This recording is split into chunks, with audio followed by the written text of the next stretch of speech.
Race number 5 at Ascot on Saturday will jump at 3:20. It's the main event. It is the Australia Day Trophy. It doesn't have black type, but it is worth $100,000 and it's over the 1,500 metres in replay. Let's have a look at the Mandurah Cup win of Dance Music.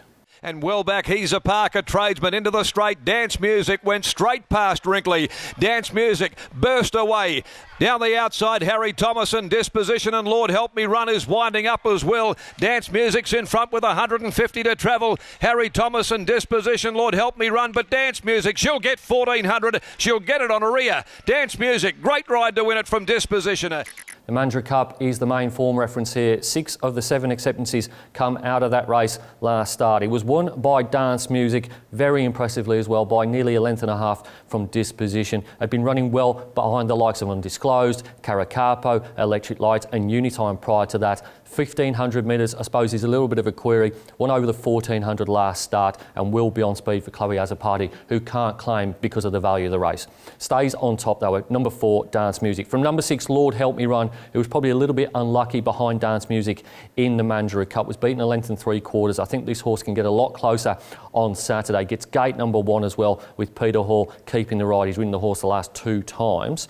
Number 1 is Disposition. He split Dance Music and Lord Help Me Run last time out. He has to carry 62 kilos here, so he's gone up an extra half a kilo. Jared Noski reunites with him after Jordan Turner rode him at Pinjarra. And then number 5 is Like a Butterfly. Now, I was pretty keen on this horse in the Latrice Classic, but they went an absolutely suicidal speed. Even though Like a Butterfly was out the back, she went 15 lengths faster than average to the 600 metres. Gets William Pike here taken over from Jason Whiting.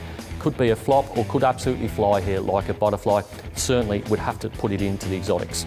Top selection in race number 5 is number 4, Dance Music, to beat 6, Lord Help Me Run, 1, Disposition and 5, Like a Butterfly.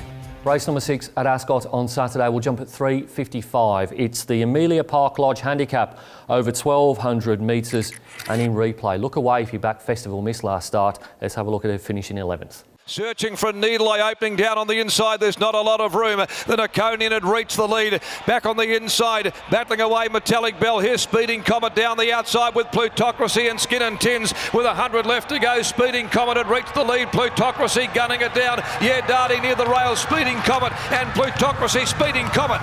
Speeding Comet has... Festival Miss was $3.60, equal favourite to win the final race on Perth Cup Day and didn't see any daylight in the straight whatsoever behind Speeding Comet, who's also in this race. William Pike stays aboard, gets gate number 2 here.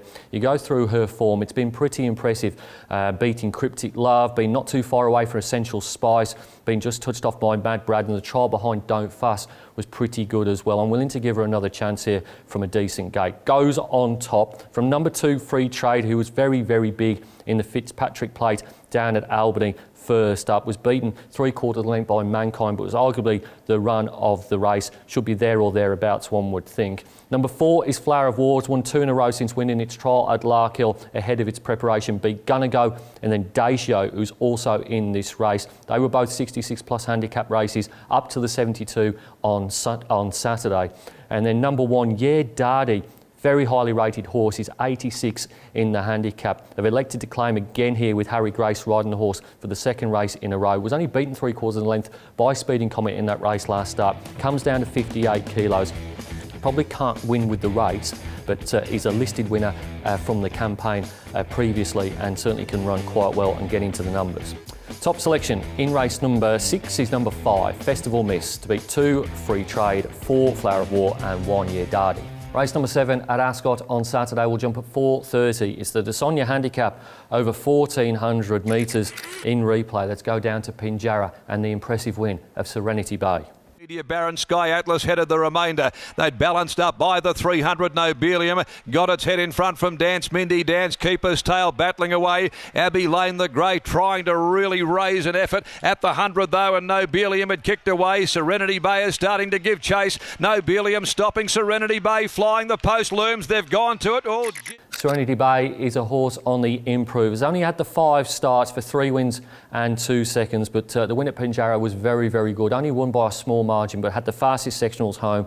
William Pike was in the saddle that day. Goes up 2 kilos, but was favourite then, expecting her to be favourite on Saturday. The most progressive horse in the race, and I think that is the key form reference as well. Goes on top from a horse that finished 3rd in the replay race, beaten a length and a quarter. That was Media Baron. The visors come off on Saturday. Chloe Azzopardi claims keeps the weight down to 57.5. He's a bit of a hard watch, is Media Baron. Just 2 wins from 28 starts. He's much better than that. He's had the 12 minor placings. I don't know if he can turn the tables on Serenity Bay, but I certainly think he's one of the dangers and should go in the exotics. Number 9 is Put a Spell on You. Has won 2 in a row, a Class 1 and then a graduation handicap, beating Lace Vinsky. Now Lace Vinsky is one of these horses that just simply doesn't win races. Stays in graduation grade here, goes up to 55.5 with Jared Noski taking over from William Pike, who's ridden the horse in each of its last 3 starts. And then number 5, Abbey Lane for Anne King and Paul Harvey.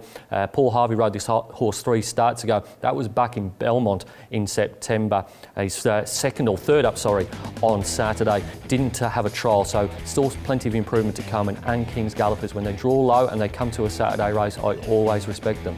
Top selection in race number 7 is number 7, Serenity Bay, to beat 2 Media Baron, 9 Put a Spell on You, and 5 Abbey Lane. Race number 8 at Ascot on Saturday will jump at 5:10. It is the Iron Jack handicap over 1,800 metres in replay. Let's go back to September and the last win of Too Close the Sun. Count headed by Too Close the Sun, the roughie Diamonds for All making a run at them. They're followed after 2 lengths, Sugarcane getting right up near the rail. Bucktorio followed by Pink and Purple, Golden Body, Truly Gold. Diamonds for All, Too Close the Sun. The fave with a battle on its hands. Pike has to go for the whip. Too Close the Sun, Diamonds for All sticking like glue. Too Close the Sun responding from Diamonds for All. They'll hit it, and Too Close the Sun, boy, he had to work. Too Close the Sun has had 1 trial since the replay win back in September. The trial was behind Olga Louisa at Larkhill on the 13th of January. It's significant because it was a very fast run trial. 55.04 was the winning time. He was beaten nearly 7 lengths, so around 56.1, 56.2. First up over the 1,800 metres certainly has to be a query, but that was a very fast run trial, and if anyone's going to be fit off that, it's going to be a horse trained by Lindsay Smith going over the 1,800 metres. Goes on top from number 2, Aconite, who's been running in better races than this, beaten by the likes of Perfect Jewel in the Latrice and Superior Smile in the 72 plus last time out. Was only 2 lengths off Superior Smile then. Hasn't been winning out of turn, 3 wins from 21 starts, but Brett Pope's got a couple of runners here, and I think Aconite might be the best of them. Number 7 is Burning Pride. This horse will get support. Team Williams, William Pike, 1 last start.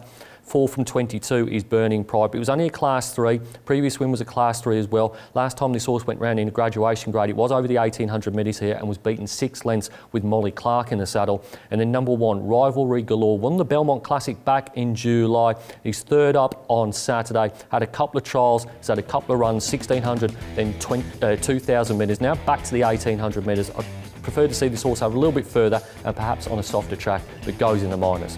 Top selection in race number 8 is number 3, Too Close the Sun, to beat 2 Aconite, 7 Burning Pride and 1 Rivalry Galore. Race number 9 at Ascot on Saturday will jump at 5:50. It's the Crown Towers handicap over 1,600 metres in replay. Let's have a look at the last start performance of Gates of Babylon. They're followed by Put a Spell on You. Triple event further back in the field then is Distant Trilogy. Down to the 300 though. Gates of Babylon had hit the front from Machine Miss. Prevailing wins. Lace Vinsky keeps coming though. Lace Vinsky over on the outside with 150 to go. Prevailing wins. Gates of Babylon. And now Put a Spell on You chimes in as well. It's Put a Spell on You on the outside reaching the lead, and Put a Spell on You. Tough race to finish off the Ascot program. Going with number 8 here, Gates of Babylon, on an each-way basis, has drawn a very sticky gate, the widest gate, gate number 13, and Brodie Kirby can only claim down to 53 kilos, but the run last start was very, very good from a wide gate behind Put a Spell on You. The last 2 starts have been very good, actually, 2nd and then a 3rd, a trial quite nicely before that, and in a wide open race, going to stick with Gates of Babylon here, hopefully can get across from the wide gate. Looking at the map, I think they probably can. Goes on top from number 1, Superior Smile, who won last start in a 72 plus of unfair, just touching off Dark Muscat, drops to 66 plus here. Peter Hall rode the horse last start. Chris Graham takes over, so he claims 3, gets in at the same weight, 57.5 kilos. A horse that's going to win one this preparation is number 3, that's Settlers Creek, but I'm not sure he maps really well here. Gate number 12, 1600 metres, possibly prefer him over the 1400, but he's got to go in because he's been one of my follow horses for the last couple of starts. A horse that does map well though is number 6, Arnie's Boy. Gate number 4, Jared Noski keeps the ride, beat Son of Bacchus last start. That's not necessarily a massive tick. Son of Bacchus, he's one of the biggest nonners going around, but you can't knock winning form, and he does map as being in the right spot all the way through this race. Top selection in race number 9 is number 8, Gates of Babylon, to beat 1, Superior Smile, 3, Settlers Creek, and 6, Arnie's Boy. It's now time to nominate my best bets on the Ascot card. I'm steering clear of William Pike on Drink What You Like in race number 4, but I am going with the Wizard later on in the day. Race number 6, number 5, Festival Miss, and race number 7, number 7, Serenity Bay. It's easy to stay up to date with everything that's happening at Perth Racing. You can log on to our website or you can follow us on one of our social media channels. Until next time, bye for now.